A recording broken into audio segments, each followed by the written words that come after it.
faringes que también se sueltan en este caso el codo. Ahora, en la vista anteroposterior,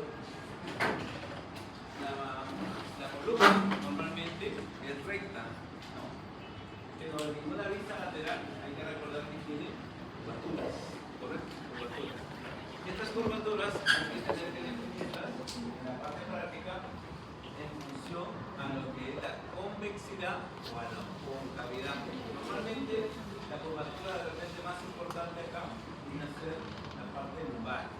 Y en la parte lumbar, probablemente la parte anterior es convexa, se refiere justamente a la disposición que vienen a tener los cuerpos vertebrales hacia adelante. Y ahí que hablamos de en este caso, una convexidad anterior y de una concavidad posterior. Son una relación.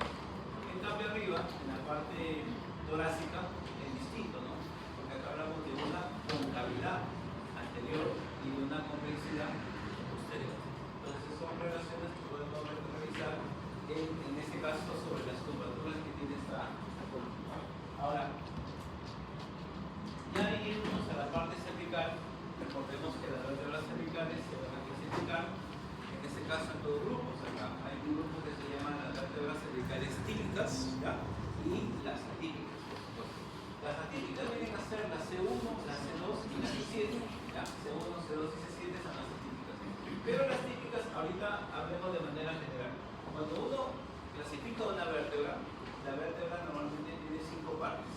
Primero lo que identificamos es la presencia del cuerpo vertebral, la presencia del agujero vertebral, la presencia de su apófisis, en este caso que es única, que es la apófisis espinosa, las transversas, ¿correcto? Y hay unas uniones entre las transversas y las espinosas, encontramos acá a las láminas, ¿correcto? Y obviamente son dos. Y entre las apófisis transversas y el cuerpo vertebral tenemos a los pedículos. Correcto. Entonces tenemos dos pedículos, dos láminas, dos apófisis transversas, un cuerpo vertebral y una apófisis espinosa.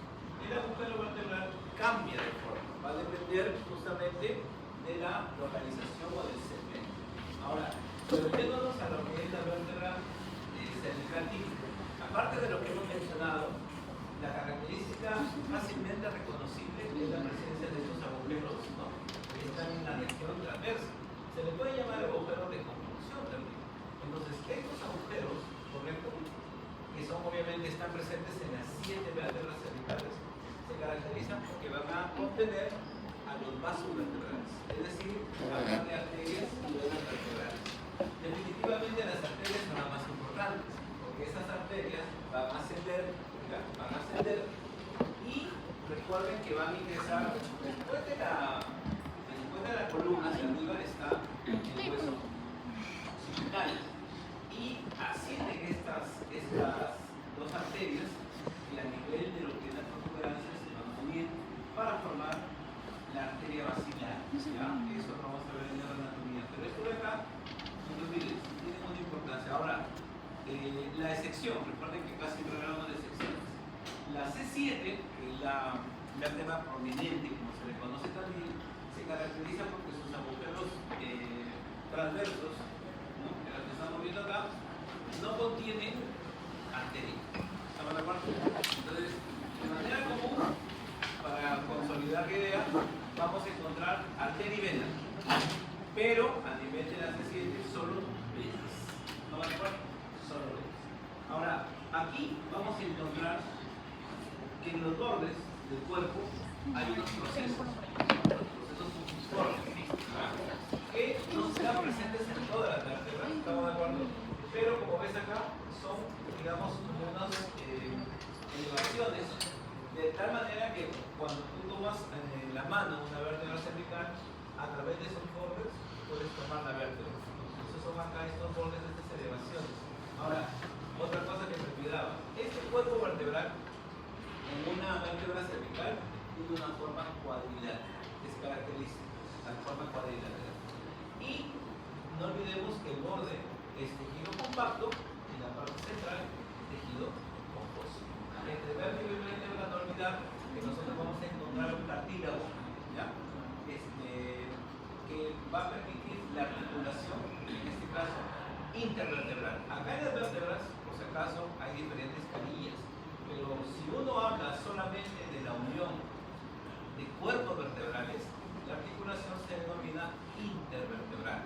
Solamente a esa, porque las otras tienen otra denominación.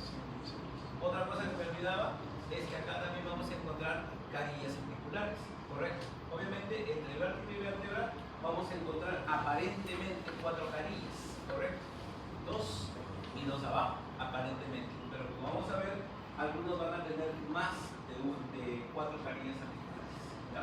Bien, seguimos, mira acá. Ahora, ¿cuáles son las atípicas? Mira acá. Las atípicas vienen a ser, en este caso, la C1, el atlas. El atlas, por ejemplo, tiene 5 carillas articulares. Las que vemos acá son las carillas articulares anteriores, las que van a ir para quién, para el occipital, correcto. Pero debajo vamos a encontrar 2 carillas para la siguiente vértebra. Recuerda que la C1, que es el atlas, se va a articular con la C2, que es el axis, correcto. Sin embargo, como pueden ver acá arriba, en este arco, ¿no?, el arco anterior, vamos a encontrar una 5ª carilla. ¿Pero por qué? Porque el axis tiene una cuestión particular. Presenta un proceso. La apófisis odontoides, o diente que aparece acá. Entonces, esta apófisis odontoides, como pueden ver acá, esta carilla va a entrar en contacto con esta carilla. Entonces, aquí podemos ver que hay algunas denominaciones, ¿no? Miren acá. En el caso, por ejemplo, aquí encontramos, hay que recordar que hay 2 articulaciones importantes a nivel de lo que es atlas y axis. El prefijo que yo puedo usar es atlanto, o algunos términos utilizan atloide, si acaso, para hablar de atlas. Entonces, una cosa es la articulación atloido-axoidea y otra cosa es la articulación, atlanto-axoidea, estamos colocando, y la otra es la atlanto-odontoidea. Odontoidea. Son 2 articulaciones distintas. Entonces, la primera, que es la axoidea, se va a dar con las. ¿Recuerdas que te mencionaba que hay carillas laterales, ¿no es cierto? Estas 2 son las superiores para el occipital y las que están debajo van a venir acá. ¿Estamos de acuerdo? Ahí van a venir esas articulaciones. Es el atlanto-axoidea. Pero la que se da a este nivel, o sea, en esta pequeña carilla del arco anterior del atlas, con la apófisis odontoides, es el atlanto-odontoidea. Esta atlanto-odontoidea nos permite la rotación lateral de la cabeza. ¿Correcto? Rotación lateral de la cabeza. O sea, cuando tú dices no con la cabeza, está participando en la articulación atlanto-odontoidea. ¿Correcto? En cambio, el atlanto-axoidea permite la flexión. ¿Ya? Esto es para la flexión de la cabeza. Cuando dices sí, correcto, utilizas esta articulación para la flexión de la cabeza. ¿Ya? Bien, ahora, un detalle también del atlas es que el atlas no tiene cuerpo vertebral. No tiene cuerpo vertebral. Ahora, ojo, una de las preguntas normalmente que podemos ver acá es lo siguiente, ¿no? Te hablaba hace un momento de las articulaciones intervertebrales. O sea, si nosotros lo viéramos de manera lateral, muchachos, tendríamos acá una vértebra, ¿estamos de acuerdo? ¿No? Y acá tendríamos otra vértebra, ¿cierto? Entonces, esto que está ahí, esto de acá, que sería entre vértebra y vértebra, ¿correcto? Esto de acá es en realidad un cartílago, ¿estamos de acuerdo? Este cartílago es un anillo, ¿ya? Un anillo que va a estar entre ambas vértebras, esto de acá. Sin embargo, debemos saber que si alguien dice, no, oye, si tengo 26 vértebras, significa que voy a tener 26 cartílagos. No. ¿Por qué? Porque los cartílagos se encuentran donde? Entre los cuerpos. Y si yo te estoy diciendo que el atlas, ¿estamos de acuerdo? El atlas no tiene cuerpo vertebral, ahí vas a empezar a restar. ¿Estamos de acuerdo? Vas a empezar a restar. Porque el atlas no presenta un cuerpo vertebral. ¿Estamos de acuerdo? Ahora, pero para que haya un cuerpo vertebral, piensa, necesitamos nosotros que haya, ¿cómo se llama? Haya 2 vértebras. Es decir, si yo tengo, te voy a poner 2 vértebras cartílago, perdón, intervertebral. Si yo tengo 5 vértebras, habrá 4. ¿Estamos de acuerdo? Ahora, alguien da, pero si son 26, usted me dice que ya no es 26, hay que restarlo. Claro, pero abajo, al final, recuerda que el sacro y el coxis, ¿estamos de acuerdo? No se unen por un cartílago. ¿Estamos de acuerdo? Ahí viene el otro, hay que restarlo.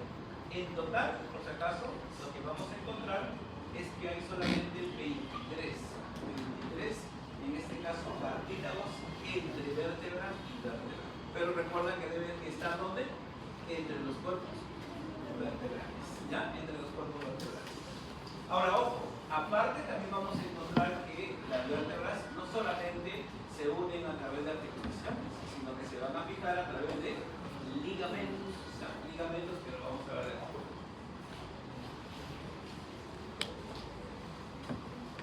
Ahora, la vértebra torácica, ¿verdad?, tiene algo particular, no es una vértebra común. ¿Por qué? Porque esta vértebra, recuerda, aparte de unirse vértebra y vértebra, viene ¿quién? Las costillas.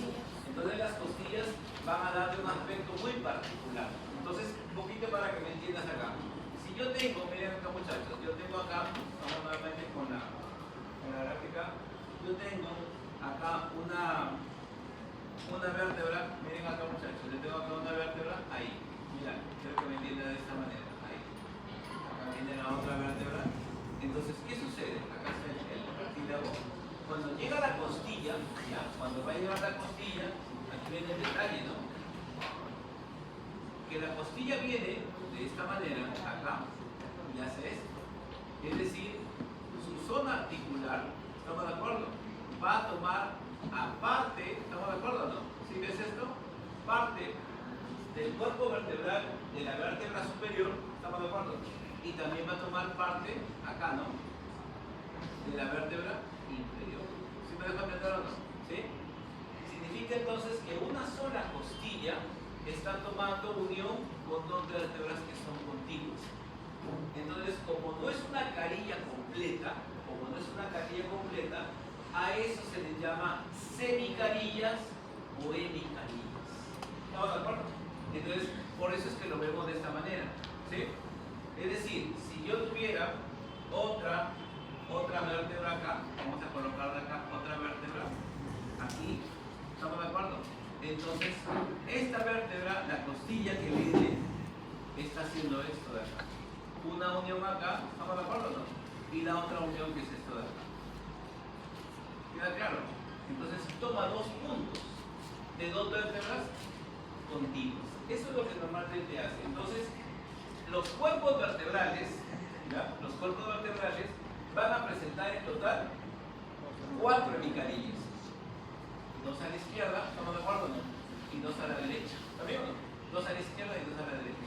Pero hay que recordar que esta vértebra también tiene una unión, si te das cuenta o no, acá, a nivel justamente de la parte del pedículo, pero la parte superior. Estas tienen una disposición distinta. Si este es el cuerpo, estas 2 superiores van así, y las que están hacia abajo van así. ¿Correcto? De tal manera que si nosotros graficáramos la otra vértebra acá, mira, graficáramos la otra vértebra, entonces estas van a tener esta forma. Acá van a encajar, ¿estamos de acuerdo o no? Ahí. Entonces, estas 2 que van hacia arriba van a articular con estas 2, ¿sí? Y obviamente acá vendrían 2 que van en sentido opuesto.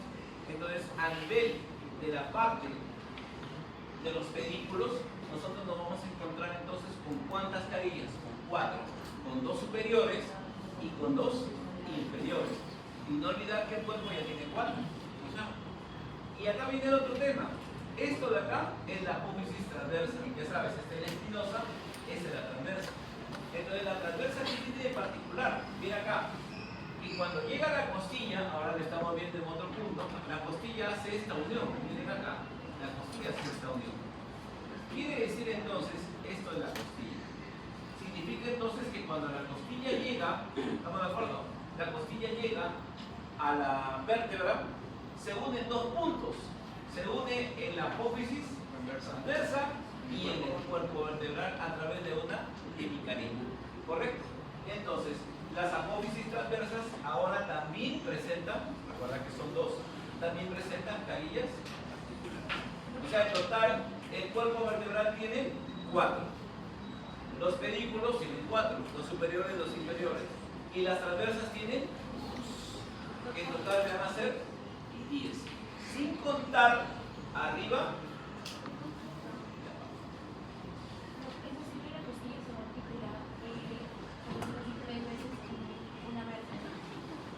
Dos vértebras.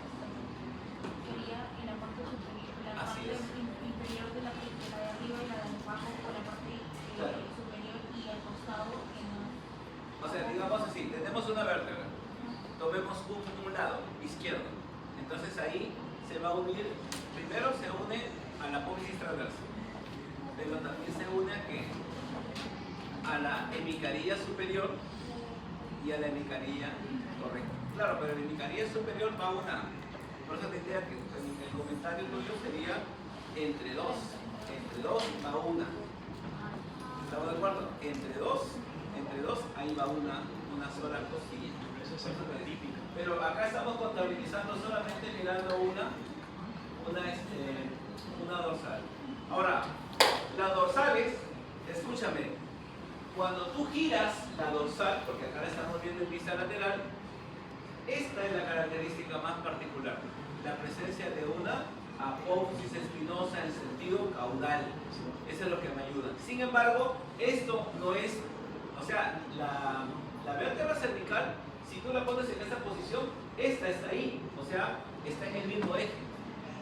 Pero para que esto vaya cambiando, es gradual, o sea, no cambia de golpe. No es que desde la C7, ¿correcto? La T1 cambia así. No es así, por si acaso. No cambia de manera brusca. ¿Sí? Entonces, por eso que también acá hablamos de vértebras dorsales típicas. ¿Quiénes son las típicas? Las que están en medio. O sea, si son 12 vértebras dorsales, vas a tomar desde la C5, D5 hasta la D8. O si gustas, ponle la T. D5 hasta la D8. Esas son las típicas. Alguien dirá, ¿y qué pasa con las 4 primeras? Las 4 primeras comparten semejanzas entre las cervicales y las dorsales. Mientras las que están abajo, o sea, desde la 9 hasta la 12, ¿a quién se van a parecer? A las lumbares que están hacia abajo. ¿Correcto? Entonces, no es que cambian directamente, o sea, no todas se van a parecer, por si acaso. Es más, pregunta típica, ¿no? La primera torácica, cuidado con eso, la primera torácica, o sea, la T1, no tiene, chicos, no tiene dos hemicarillas, ¿no? Tiene una carilla completa, o sea, la primera vértebra, la primera vértebra, la T1, va a llegar la primera costilla, ¿correcto? Completa solamente para él. Entonces, la distribución, cuando decimos esto, es para la mayoría. De ahí que los términos, cuando uno debería verlos en los ejemplos, debería ser generalmente la mayoría. O sea, cuando queremos hablar sobre esto, ¿no? Generalmente, pero de que te dicen, ¿no? Todas las vértebras dorsales, desde que dicen todas, ¿correcto? Falsa, ¿no? O falsa.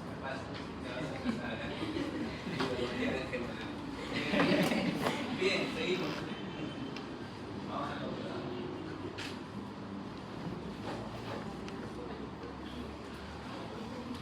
Pues ahí podemos ver, ¿no? Esto de acá, como ves, es la característica particular de las dorsales, ¿no? Que ya hemos visto en relación a sus facetas articulares.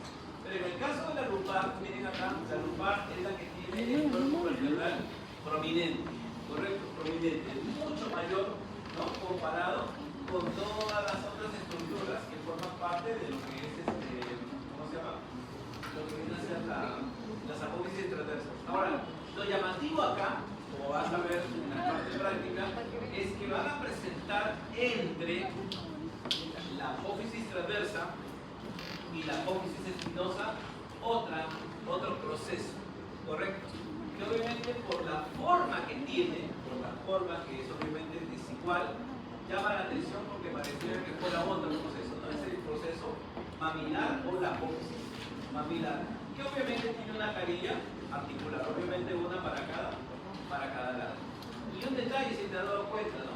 Mira esta forma, ¿no? Normalmente las vértebras cervicales tienen un agujero vertebral amplio, grande. Pero mira no lo habíamos revisado. La dorsal es casi circular. Pero miren esta de acá, se achata, se hace más pequeño. Debido a que, recuerda que la médula espinal solamente va hasta ¿dónde? Hasta el borde superior de L1 o hasta el borde inferior, perdón, de L1 o al borde superior de L2. Hasta ahí nada más, o sea, entre L1 y L2, hasta ahí nada más, L1, ¿ya? L1 o L2, hasta ahí va a llegar solamente la médula espinal. Y alguien dirá, ¿qué pasa con L3, L4? ¿Presentan ese agujero? Sí. Entonces la pregunta cae de cajón. ¿Por qué tenemos entonces, ¿no? O sea, en el caso de nuestra médula, ¿por qué tiene una diferencia en cuanto a la distribución de los nervios? Me explico. Si yo trafico, ¿no? Acá, o sea, esta es mi médula vista en una vista antero-posterior. ¿Por qué los primeros nervios son rectos, correcto? ¿Y por qué los últimos salen así? Tanto que a la última distribución se le llama cola de caballo. ¿Por qué tiene esa forma? Sencillo. En el niño, en el pequeño, en el recién nacido, muchachos, ¿qué sucede? Normalmente la médula está extendida en todo el conducto vertebral, ¿correcto? Pero a medida que crece, ¿estamos de acuerdo? A medida que crece, ¿quién crece más? El hueso. Por eso que el hueso al estirarse, si no es para entenderlo, al estirarse va a hacer que los nervios que estaban a esta altura se eleven. Porque alguien dirá, ¿por qué se habla de nervios sacros? Si la médula va hasta L1. ¿No para entenderlo, no? ¿Por qué se llaman nervios sacros? Entonces ya sabes, la razón es lo siguiente. Desde la parte inferior, los nervios tienen unos orificios, como lo vamos a ver a nivel del sacro. El sacro tiene unos orificios, por ahí salen los nervios. Pero la médula ya no está a la misma altura. La médula en el sistema nervioso ya nace, o sea, normalmente, recuerden ustedes que después del nacimiento,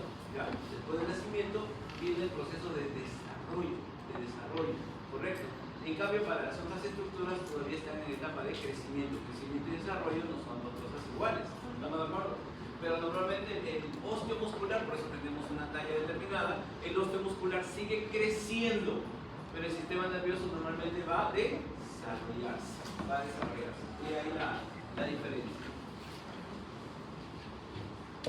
Ahora vamos a ver el sacro, miren acá. En el caso del sacro, el sacro es un hueso, bueno, ya sabes que está soldado, es triangular, de base superior, de vértice inferior. Este hueso se caracteriza obviamente porque en la base nosotros vamos a encontrar que aquí va a venir la vértebra L5, ¿ya? La vértebra L5 viene acá para articularse aquí a este nivel, la vértebra L5. Y aquí va a formar obviamente esta articulación importante que es la sacro, ¿ya? Lumbo sacra. ¿Sí? Es la clásica zona donde a una persona que constantemente sufre de estos dolores de acá, las lumbalgias, se mide o se evalúa siempre la articulación. Por eso se pide la radiografía, ¿no? Se pide de esa manera, ¿no? Radiografía de columna lumbosacra, porque es ahí donde viene el problema, antero, posterior y lateral. Ojo, esto de acá, este borde, quiero que veas acá, este borde que está acá, si tú lo ves, obviamente en el hueso in vivo vas a ver que es un borde bastante prominente. Esto de acá se llama el promontorio, ¿sí? Y el promontorio normalmente se forma entre la unión de la L5 con el sacro. Normalmente el ángulo es de 140 grados y este ángulo se va a ampliar en el embarazo. ¿Se entiende, no? ¿Por qué? Porque cuando crece, ¿no? Va a crecer el útero, obviamente en sentido antero-posterior, lo que va a hacer es llevar el peso hacia adelante y la mujer, ¿no? Entonces hace una hiperlordosis. Normalmente acá hay una lordosis, una curvatura, pero puede haber una hiperlordosis propia, que es el caso del embarazo, que después del parto va a retornar al ángulo que les he mencionado. Ahora, aquí en esta cara, que es la que estamos viendo, se llama la cara anterior o pelviana, y esta cara normalmente tiene una concavidad, es como si estuviera excavada hacia adelante, una concavidad. Presenta obviamente, como pueden ver, 4 pares de agujeros que por ahí van a pasar, por aquí, por estos agujeros sacros, pasa S1, S2, S3 y S4. Pero la particularidad es que los 3 que ves aquí, S2 a S4, se caracterizan porque son nervios que parasimpáticos. ¿Van a ir a dónde? Van a ir a la vejiga. Obviamente le dan esa inervación para el reflejo de la micción, que tiene que ver con la contracción de la vejiga, tiene que ver con esta inervación. ¿Ya? Ten cuidado. S2, S3, S4 tienen justamente fibras parasimpáticas. Ahora, la cara lateral, que es la que ves acá, esta cara lateral, por aquí viene la otra articulación, que es la sacroiliaca. La articulación sacroiliaca, por ejemplo, está afectada en brucelosis. La brucelosis es una enfermedad bacteriana que se da por gram negativos y que se da por el consumo de leche no pasteurizada. De ahí que es muy popular ver hoy en día que las leches tengan ese proceso, ¿no? Entonces la pasteurización no es un proceso en este caso de esterilización de la leche, ¿no? Y que, como te digo, cuando no se consume de manera contaminada puede llevar a cabo una brucelosis. ¿Y aquí tiene que ver eso? Que te produce una sacroileitis, o sea, la sacroileitis, o sea, la inflamación de esta articulación, correcto, se va a presentar por una causa bacteriana, en este caso, como decía, la brucela, que es esta bacteria brucela. Brucela es de la familia de Salmonella, Shigella, ¿no? Que son que decía, bacterias gram negativas que afectan normalmente la parte intestinal, pero que pueden hacer un evento sistémico, significa que pasan a la sangre y pueden afectar esta vértice. Y en la base, en el vértice hacia abajo, para acá va a estar el coxis, ¿no? Y aquí va a estar, por supuesto, la otra articulación, que es la sacrocoxilla, ¿no es cierto? Sacrocoxilla. Que normalmente la sacrocoxilla se va a luxar, ¿no? Cuando una persona se cae sentada de golpe, obviamente, ¿no? Eso de que digan que es el huesito de la risa, es el corroche, ¿no? La vida del roche, con lo que debe estar viendo. Y esto de acá, ¿no? Así es, ¿no? Se dobla, ¿no? Entonces se va a luxar y eso obviamente provoca un dolor intenso, ¿no? Intenso. Y el roche normalmente no es eso, sino es que para poder volverla a su lugar, ¿no es cierto? Te hacen un procedimiento, ¿no? Incómodo, te ponen en posición momentánea, ¿verdad? ¿No? ¿No? Y lo tracciona, ¿no? Lo tienen que traccionar. Lo peor de todo es que a veces tiene recidiva, significa que vuelve y acá momento ya.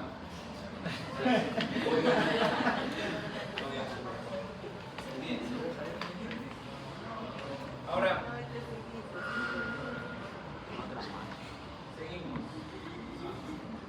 ¿Ya acabó? No, 7:40. Sí, pero ven acá. Entonces, observa, los agujeros intervertebrales, uno dice, oye, ya, sabemos que, bueno, ya entendimos la estructura vertebral, pero dentro del agujero vertebral, que es el agujero central, por ahí hemos dicho que pasa la médula. Pero nosotros sabemos que desde la médula salen ¿qué? Los nervios espinales. Recuerden ustedes que en el sistema nervioso, una cosa es el sistema nervioso central, que es el encéfalo y la médula espinal, pero nosotros también tenemos un sistema nervioso periférico, y que está formado por nervios, que hay nervios craneales y nervios espinales, o raquídeos, que se le llaman. Entonces, estos nervios espinales, ¿por dónde van a salir? Lo hacen de manera lateral, pero no se preocupen, pero lateralmente no hay agujeros, ¿no es cierto? No hay. Entonces, estos agujeros, mira, ves acá, se van a formar por la unión de dos vértebras. Entonces, miren acá, ¿te acuerdas que yo te había mencionado? Mira, recuerda, este segmento que ves acá, esto viene a ser la apófisis transversa, ¿sabemos? Y este es el cuerpo vertebral. Pero entre la apófisis transversa y cuerpo vertebral tenemos un proceso que se llama pedículo, ¿sí? Y este pedículo, en la parte inferior, quiero que lo veas, estamos viendo esta vertebra, en la parte inferior sí tiene un arco bien definido. Esta es la escotadura inferior. Pero arriba, no tan pronunciado, pero lo tiene, está la escotadura superior. Entonces, si yo veo ahora y le digo, o voy a denominar a esta vértebra que está acá, ¿estamos de acuerdo? Le voy a llamar vértebra superior y a esta vértebra le voy a llamar inferior. ¿Estamos de acuerdo? Solamente por una cuestión de relación. Entonces yo veo y defino que este agujero que yo tengo acá, ¿estamos de acuerdo? Se está formando a partir de la unión de dos vértebras, pero ¿qué se está uniendo?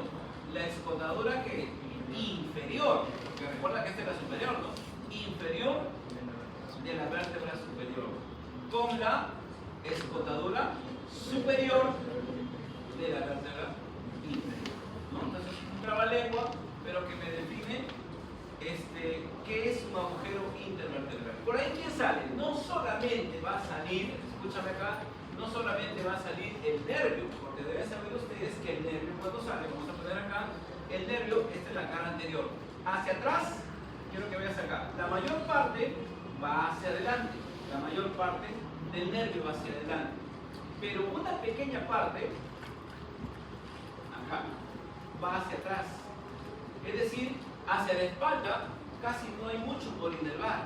Por eso es que el ramo posterior es delgado, pero el ramo anterior es el que tiene más calibre.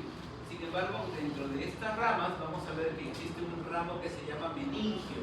Y recuerden ustedes que la médula está envuelta en ¿qué? En meninges. Entonces, ¿quién va a inervar este ramo? ¿Y por qué es importante eso que les menciono acá?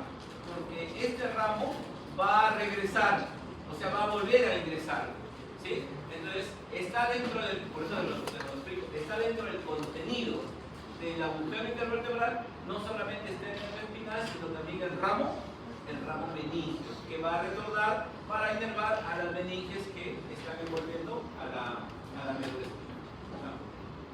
Sí.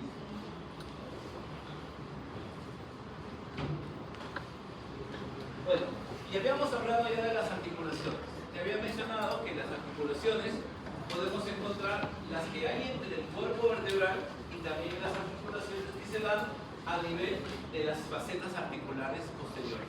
Aquí nosotros vamos a tener, por supuesto, a este cuerpo, en este caso el tejido fibroso que tenemos acá. Este tejido tiene una particularidad, que no es todo compacto, sino que en realidad es un anillo fibroso, es decir, solamente una parte, pero la parte central tiene una masa gelatinosa, que es lo que se conoce como el núcleo pulposo, ¿correcto?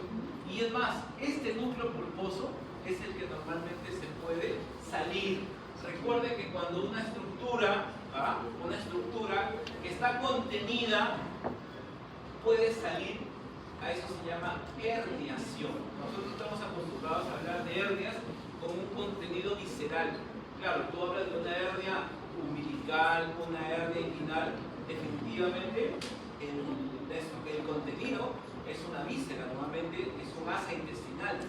Pero acá podemos ver en la columna también esa hernia, que es la salida del núcleo pulposo, ¿correcto? Y eso se llama hernia discal, así se llama, hernia del disco, ¿correcto? Así, hernia discal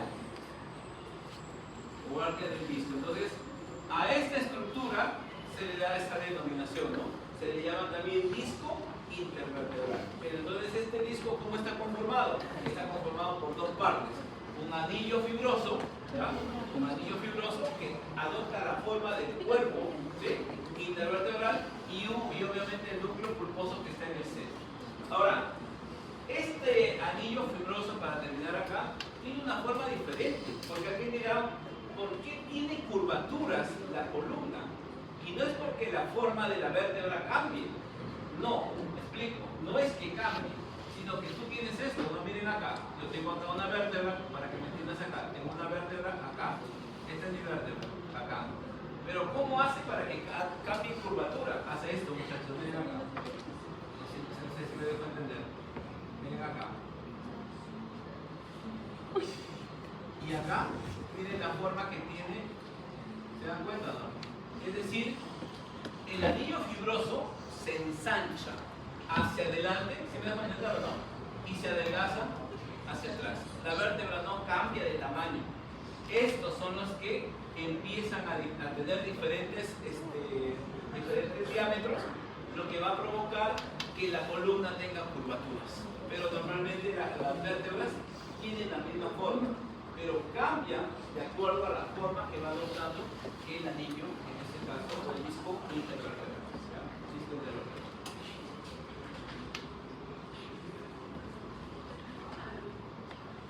Ahora, hasta ahí hemos hablado de las articulaciones que están a nivel del cuerpo, pero ¿qué pasa con las articulaciones que están en la parte posterior?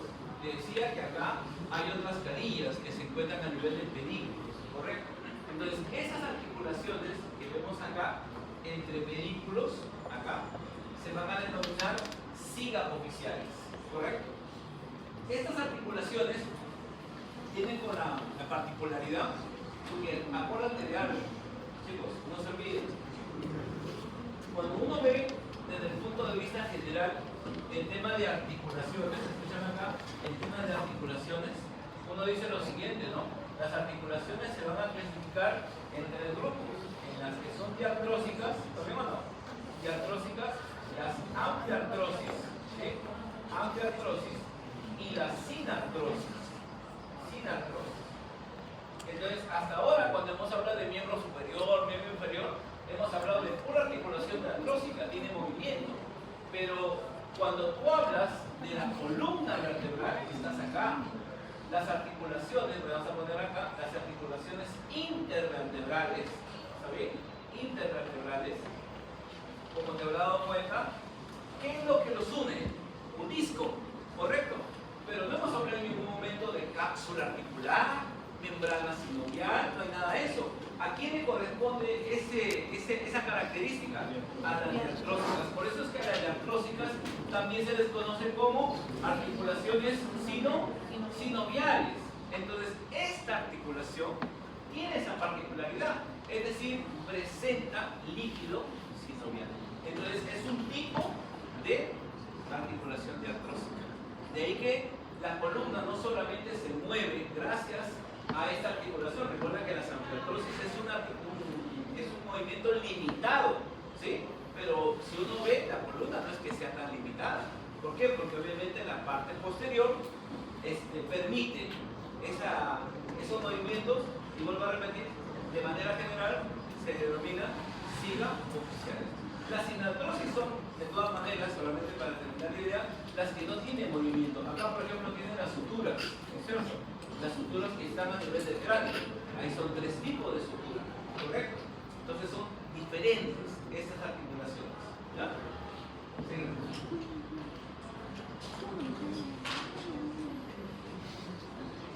Ahora mira acá.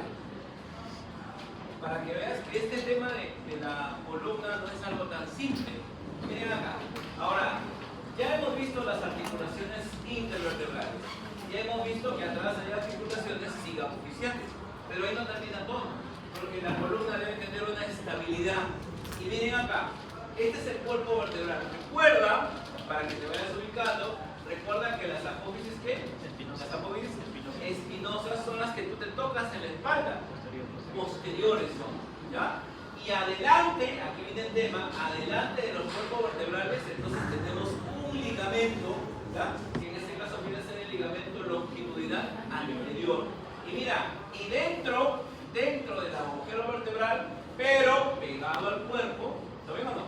Dentro del agujero, pero pegado al cuerpo, tenemos el otro ligamento longitudinal, pero que se va a llamar, ¿qué? Posterior. Recuerda que en la relación, cuando te decía, ¿cuál es la parte posterior? La que está en relación a las apófisis espinosas. Este es el ligamento longitudinal posterior. Seguimos.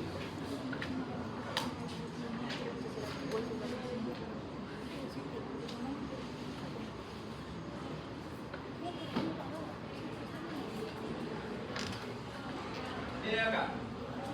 Ahora, los ligamentos amarillos, es otra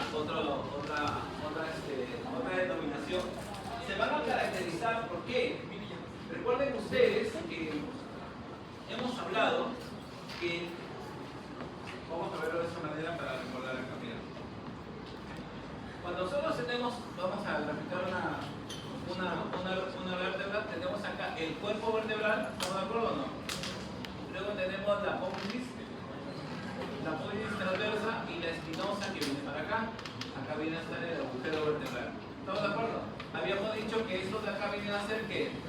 Las láminas, y estos son los pedículos. Entonces, los ligamentos, ya sabían. Ahora otra cosa, acá, para no olvidarnos, estoy viéndolo desde arriba. Acá, ¿quién va a estar? El ligamento longitudinal anterior. Y acá, ¿quién va a estar? El ligamento longitudinal posterior. ¿Estamos de acuerdo? Ahí van a estar. Sin embargo, no es suficiente. Como puede ver acá, ahora entre las láminas, correcto, entre las láminas, aquí estamos hablando a este nivel, ¿no? A este nivel. Aquí vamos a encontrar que acá entre las láminas también vamos a encontrar la presencia entre lámina y lámina de dos vértebras contiguas. Vamos a encontrar a estos ligamentos que se llaman amarillos, que también van a fijar, en este caso, la articulación. Acá podemos ver entonces justamente los procesos, que son las láminas, y ahí vamos a encontrar la presencia de estos ligamentos. ¿Ya? Entonces, seguimos. Ahora, ¿qué nos falta? Ya hemos visto cuerpos vertebrales, ya hemos visto los procesos, en este caso las láminas, y ahora nos vamos con la parte que nos podemos palpar, ¿no es cierto? Que vienen a ser las apófisis espinosas.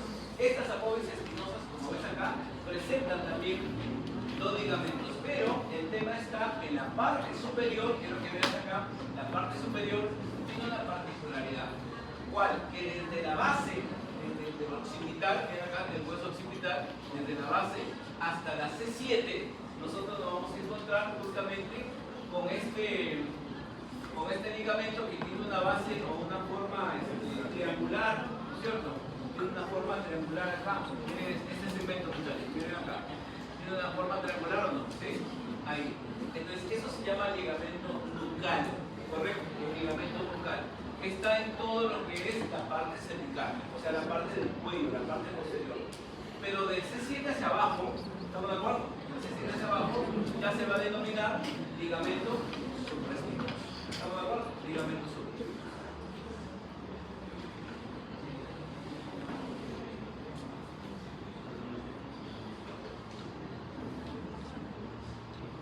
Finalmente, acá, el ligamento interespinoso, que ya viene a estar justamente entre apófisis espinosa y apófisis espinosa, de manera específica acá, ¿no? El supraespinoso, en este caso va a ser, hay un supraespinoso y obviamente entre amarillo. Los amarillos que están a nivel de lo que es las láminas, y por supuesto el interespinoso entre espina y espina.